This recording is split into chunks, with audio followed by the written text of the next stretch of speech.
मोहम्मद गौरी काफी क्रूर इस्लाम परस्त लेकिन एक वीर योद्धा था।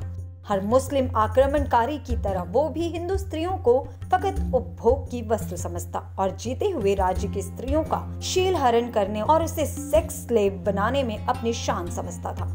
लेकिन कम लोगों को ही पता है कि अपनी इस लत का खामियाजा उसे नपुंसक होकर चुकाना पड़ा। उसे इस हाल में पहुंचाने वाली थी गुजरात की महारानी नायकी देवी, जिसने गौरी के आक्रमण का जवाब देते हुए उसे न केवल राज्य से बाहर खदेड़ा बल्कि पूरी जिंदगी के लिए नपुंसक भी बना दिया।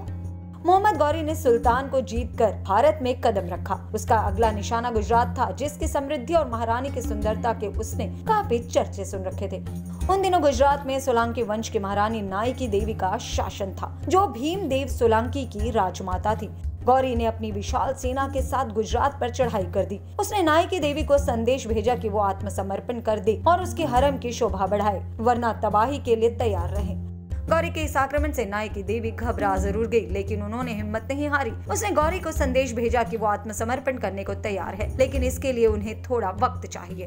गौरी मान गया और राज्य की सीमा के बाहर उनका इंतजार करने लगा। समय मिलते ही महारानी ने अपनी सेना को सुसंगठित किया और एक दिन अचानक गौरी पर हमला बोल दिया। गौरी अपनी जीत के नशे में पूरी तरह असावधान था।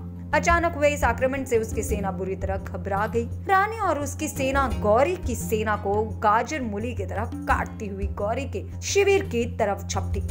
गौरी असावधान जरूर था, लेकिन पूरी तरह गाफिल नहीं था। महारानी को सामने देख गौरी अपनी तलवार की तरफ झपटा, लेकिन इससे पहले रानी का भरपूर वार गौरी के गर्दन पर हुआ, लेकिन निशाना चूक गया। इसके बावजूद तलवार ने अपना काम किया और गौरी का अग्रभाग, जिसकी बदौलत उसने हजारों स्त्रियों की अस्मत लूटी थी, कटकर उसके कपड़ों में ही झूल गया।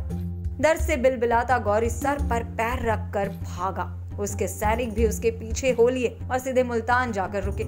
गौरी के नपुंसक हो जाने की ये बात इतनी चर्चित हुई कि अगले 120 सालों तक गुजरात विदेशी आक्रमणकारियों से महफूज रहा।